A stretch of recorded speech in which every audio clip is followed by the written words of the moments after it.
to the Body Talks podcast with me, Dr. Brook Sheehan. I'm a chiropractor extraordinaire who speaks the language of the body, not to be confused with body language. Join me on this show as I disrupt current beliefs about where health comes from and how you can discover your greatest health potential without having to spend hours away from your life's work in order to do so. Because reaching these levels of health is possible once you learn how to carry on a dialogue with the greatest creation to ever exist, the human body. By tuning into the whispers your body speaks and addressing them, you avoid the potential damage that is created when the body begins to scream, allowing you to experience healing in a whole new way.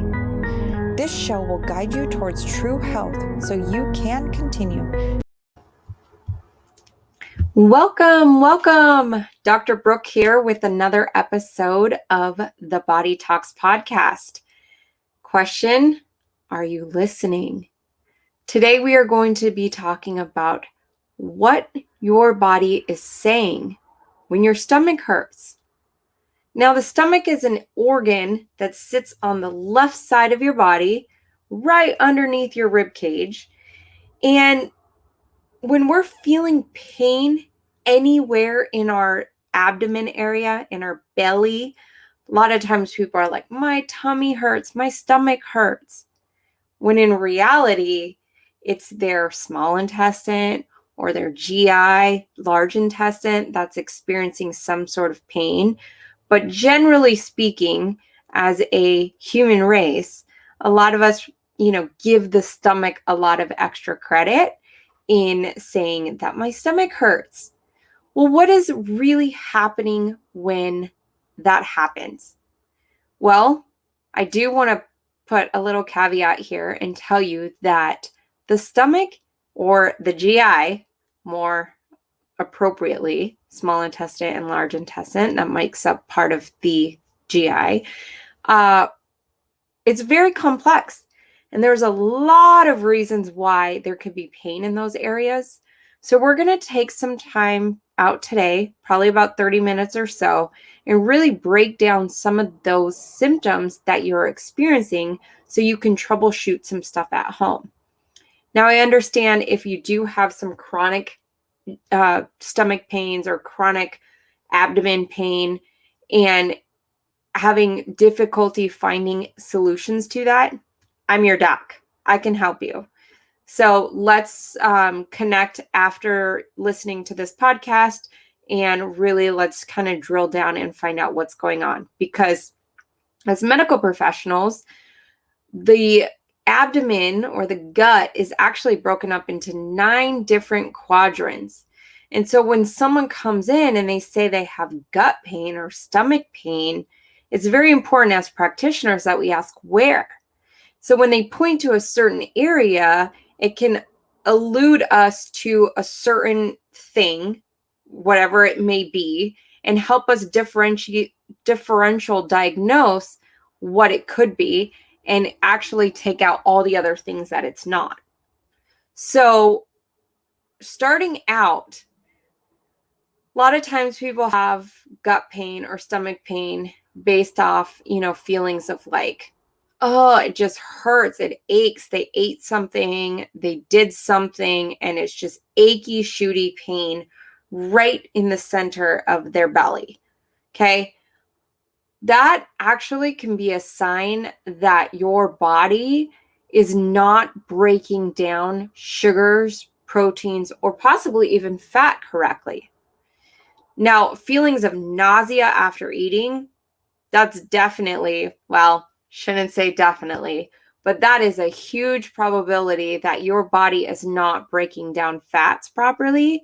And your gallbladder is getting overtaxed with the storage of bile and the liver is not doing its job correctly. And so you're experiencing feelings of wanting to vomit because you don't have that fat, getting metabolized correctly through the body.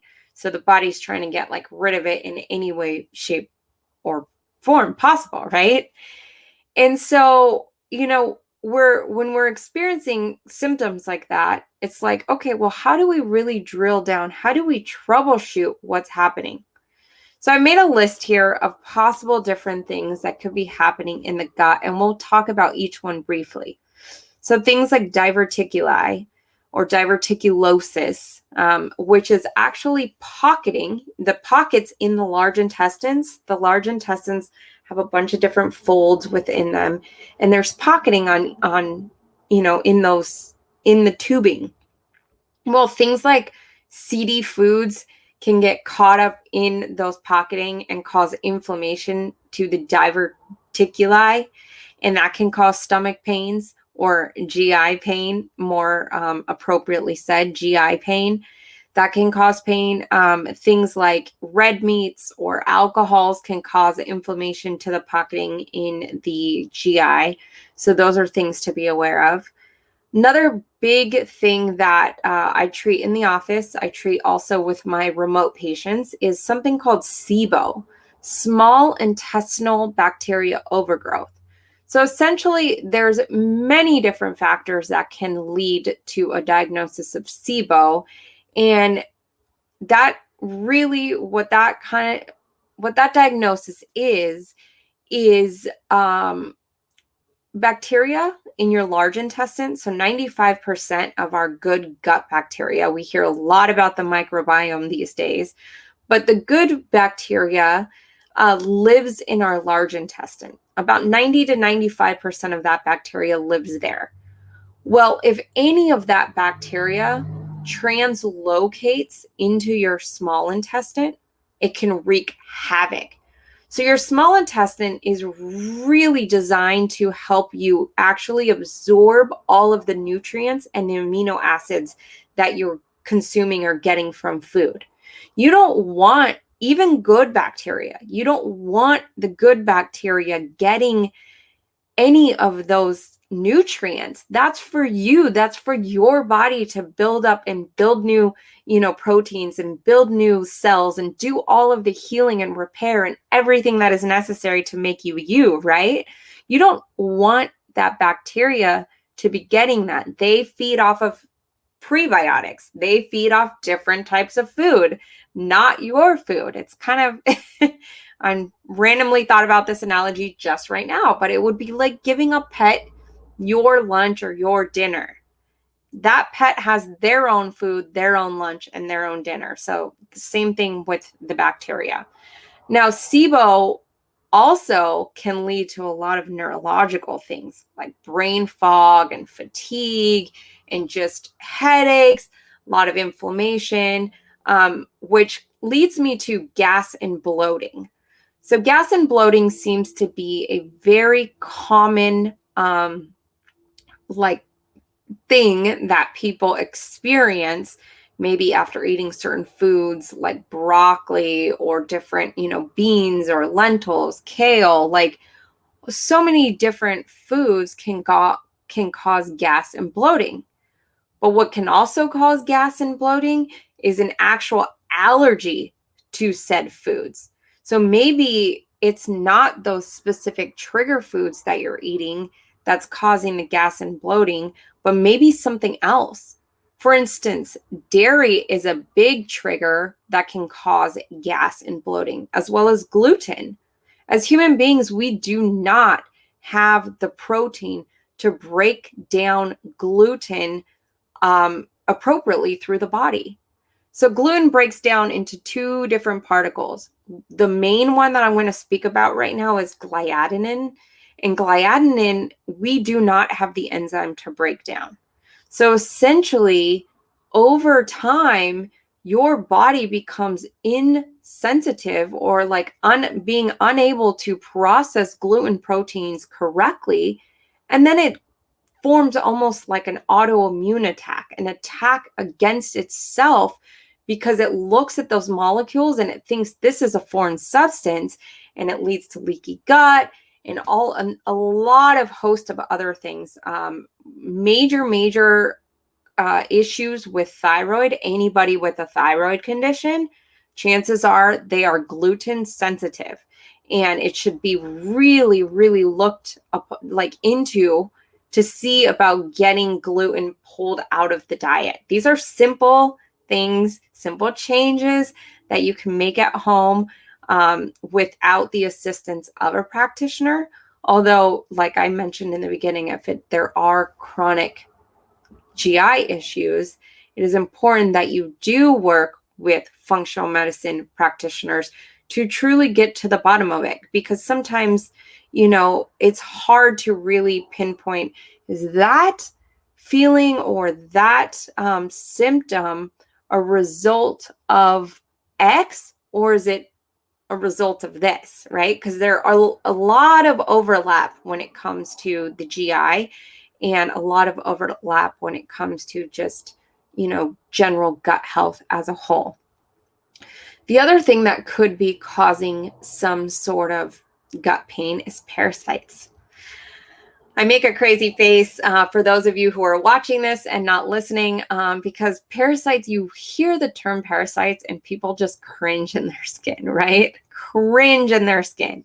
The idea of having these yucky bugs or worms or whatever you want to call it, in our bodies, it's kind of a little freaky, but it's something to look into, something to consider. Things like rectal itching.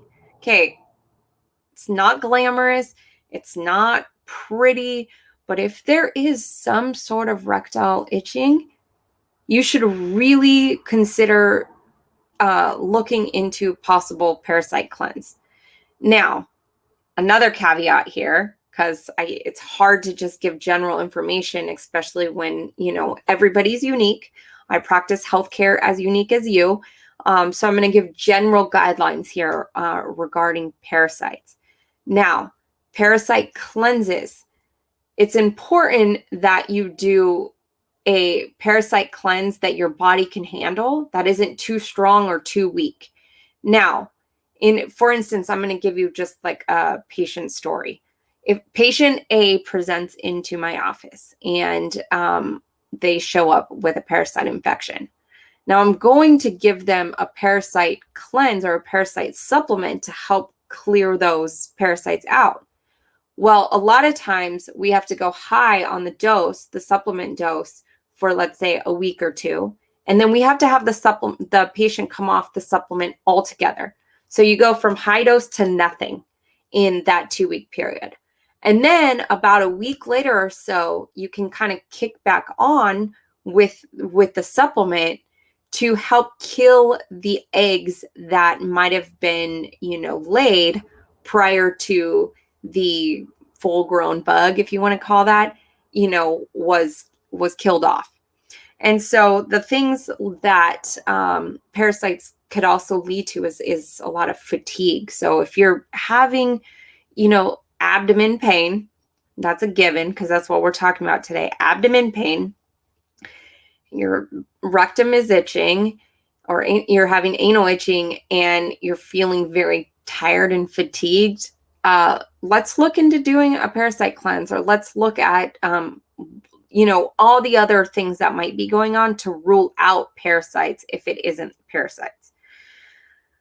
The other thing is, okay, we're setting that one aside. We're done with that one. The other thing is acid reflux. A lot of people experience acid reflux after eating certain foods, or, lying down after eating, or, just really acidic type foods. We hear a lot about don't eat a lot of acidic type foods if you have acid reflux.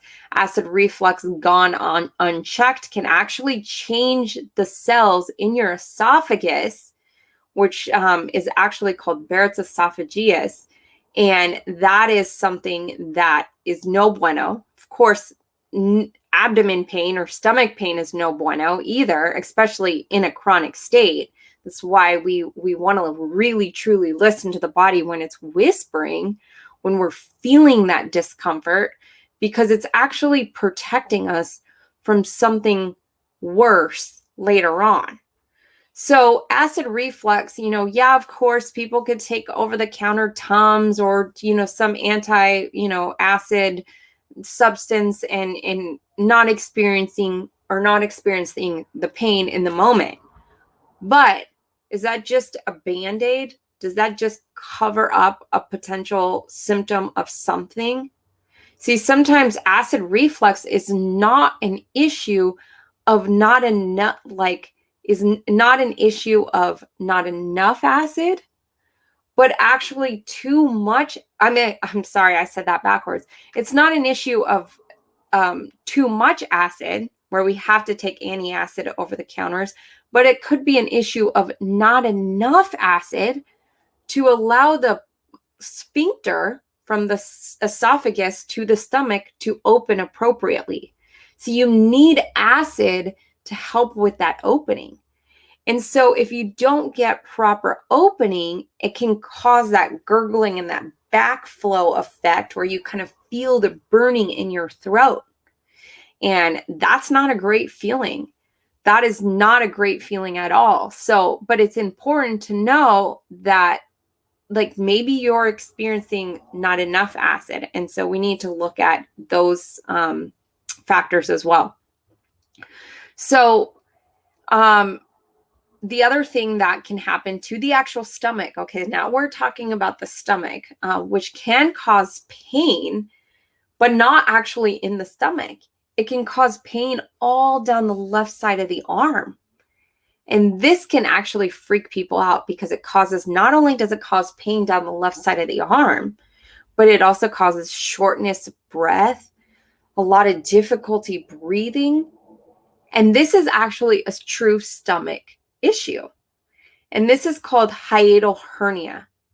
Hiatal hernia is essentially, if you look at the diaphragm muscle, if you're watching on video, you can see what I'm doing. But for those of you on audio, the diaphragm muscle is a fan-shaped muscle, and it sits right in the center of our abdomen, and it separates our chest cavity from the rest of our other organs, our digestive organs.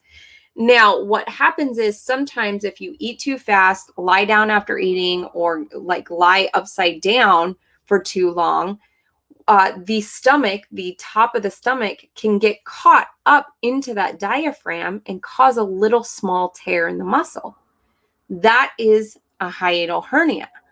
Now, with a hiatal hernia, because it has the pain coming down the arm and it has the shortness of breath associated with it and the difficulty breathing, immediately a person, and I understand why this happens, is going to think they're having a heart attack.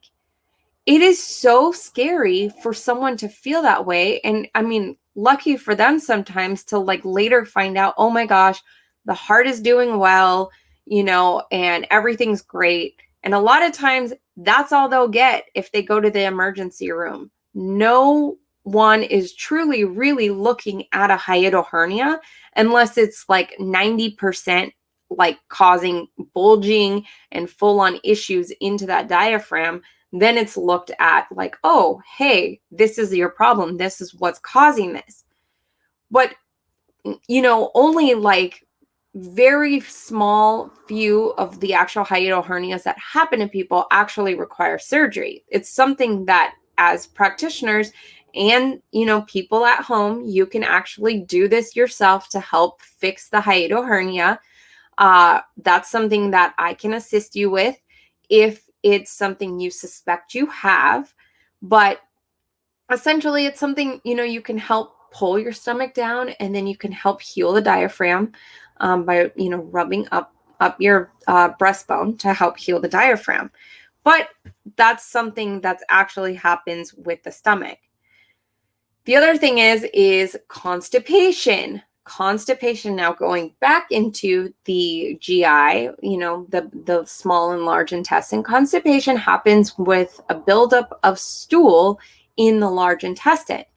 And, you know, a lot of times people talk about constipation, well, it's you know, issue of not enough fiber in the diet or not enough proper fiber, because you have insoluble fiber and you have soluble fiber, and what is the mix and what do you need? And are you eating enough raw vegetables and steamed vegetables and whatnot, right? And so it could be a matter of just incorporating more cooked vegetables.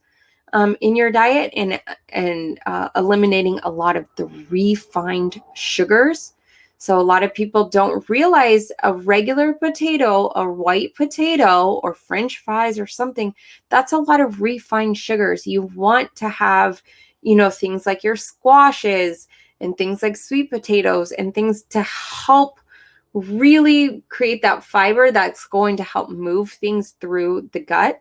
But stress, I cannot stress this enough, how much stress actually leads to constipation, because it is going to shut down your peristalsis activity in the gut, the moving of stuff through the tubes. Okay, that is caused, it's going to shut down with an overactive fight or flight response.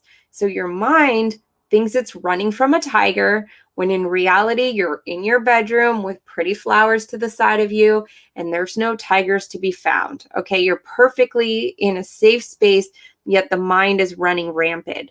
So it part of constipation, yes, is consuming a good high fiber diet, but it's also about really keeping yourself centered and really trying to calm the mind, allow the digestive system to kick in and go to work.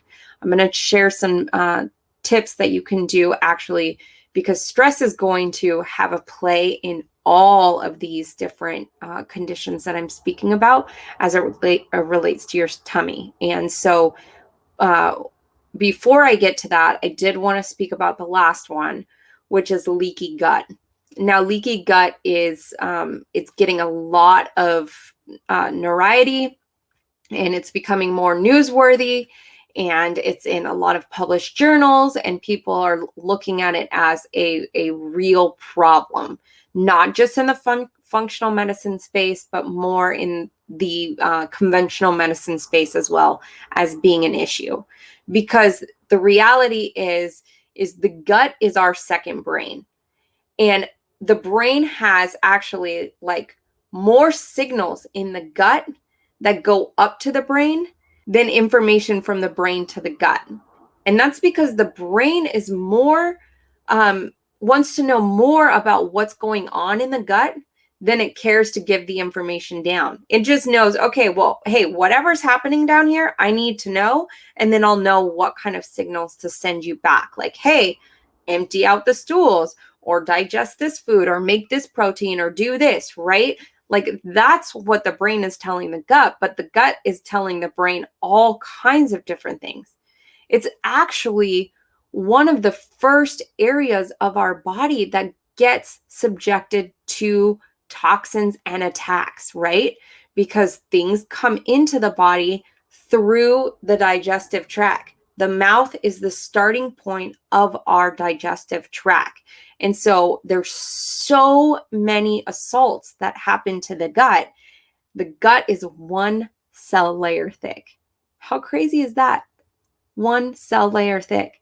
So if for any reason, some sort of, don't mind my nails, if for any reason the gut is compromised by some sort of food that you had an allergic reaction to, yet you didn't know you had an allergic reaction to, because the body is so smart and it's doing its job regardless of us actually physically thinking about it. And so we're able to, like, the body kind of does its thing, it repairs it, it goes on about its business. Well, guess what? We say, well, we ate some gluten and it didn't have any issue on us. Yeah, flour tortilla, had a great California burrito, it was delicious. That didn't do nothing to me.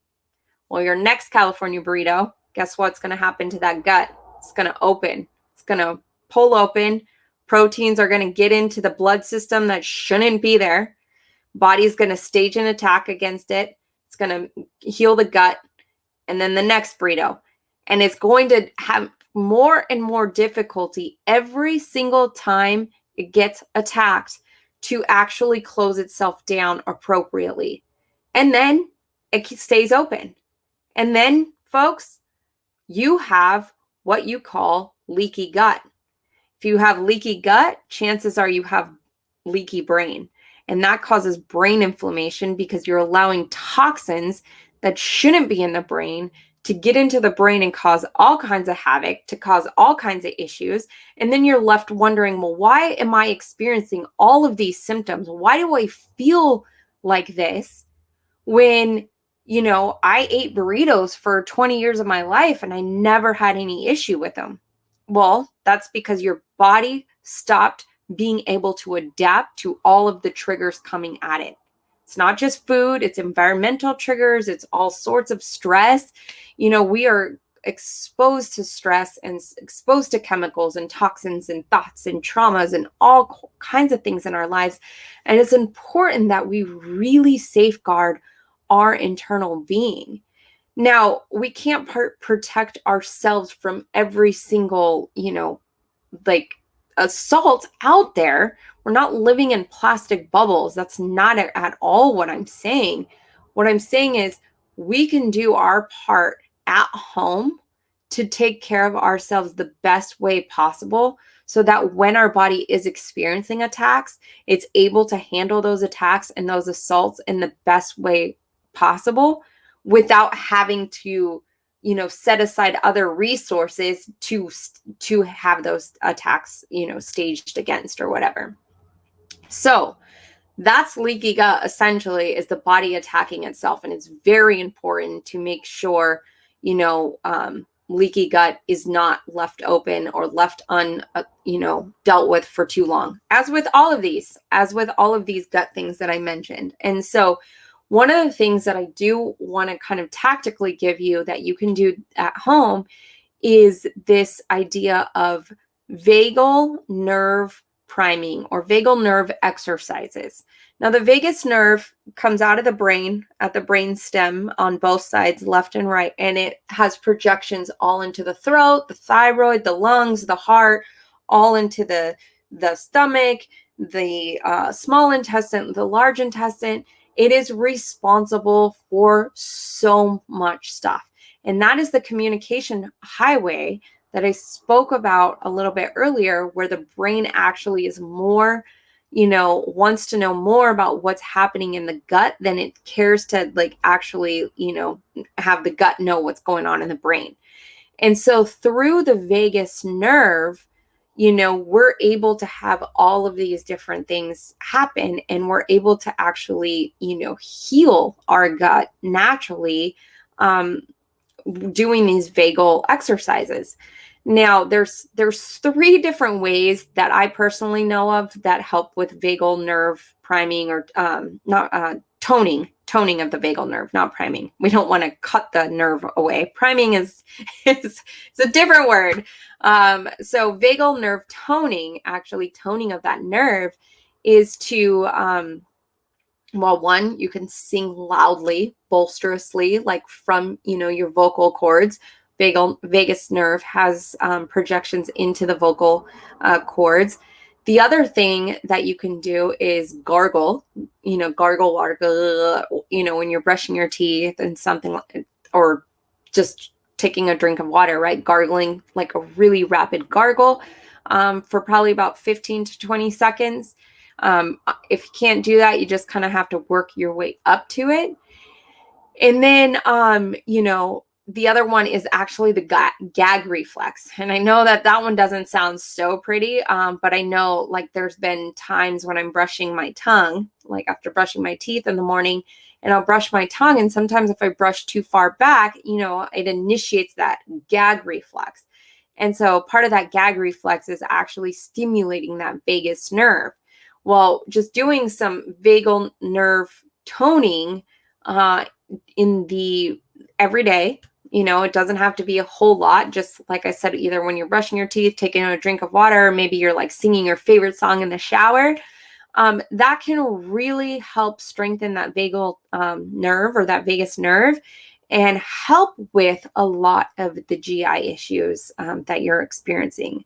So know that all gut related issues are not a absence of probiotics. I think there's a lot of conventional wisdom out there that people think, well, my stomach hurts, I must need probiotics, and let me grab a kombucha and whatnot. And while that happens, or that helps at times, it doesn't help correct the problem long term. So it's about correcting the problem once and for all, so that moving forward, you are eating a diet that's right for you, that's appropriate for you, that's not going to cause any gut dysbiosis or gut imbalance, and really allow you to experience health in a whole new way. When the gut is healthy, the brain is healthy, the body is healthy. It really, really foundationally, like medicine starts in the gut. Like I said, it is the first line of attack and assault in this world that we live in. And so we need to do our best to really, really listen to what our bellies are saying. Intuitively, we say, well, we have that gut instinct. That is the gut talking. That's the gut speaking. That's the body telling us something when we have that gut instinct to go talk to a person or to do something, or to, not go to a place because of something, that's internally, we need to learn to listen to that. And when we learn to really listen and really peel apart, like, okay, I'm in pain. What are these symptoms telling me? What is the body expressing? What do I need to change? Again, I am, more than happy to assist you on this journey to rediscovering your health, rediscovering, what works for you, what's best for you, helping you take the guesswork out of everything. Because let's be honest, there's so much information out there, so much guesswork to be, unraveled, and really discovering what's right for you. So with that said, I will let you go for now. Thanks so much for tuning in. Really hope that you learn something and gain some new knowledge about your body and its amazing ability to be resilient, to adapt to all of its surroundings, and to actually communicate with you, because that's the most beautiful thing. And I absolutely love that the body speaks. With that, Dr. Brooks signing out. Have a great week, and I will talk to you soon. Bye-bye. Thanks for tuning in to the Body Talks podcast with me, Dr. Brook Sheehan, where you're learning to pay close attention to the whispers your body is speaking, so you can live a life fully expressed physically, spiritually, mentally, and emotionally, without spending time and money on healthy items that aren't right for you. You're uniquely made, and your healthcare needs should reflect that. To learn more or how you can work with me, visit drbrooksheehan.com, that's Brook without an E, and discover your answers today.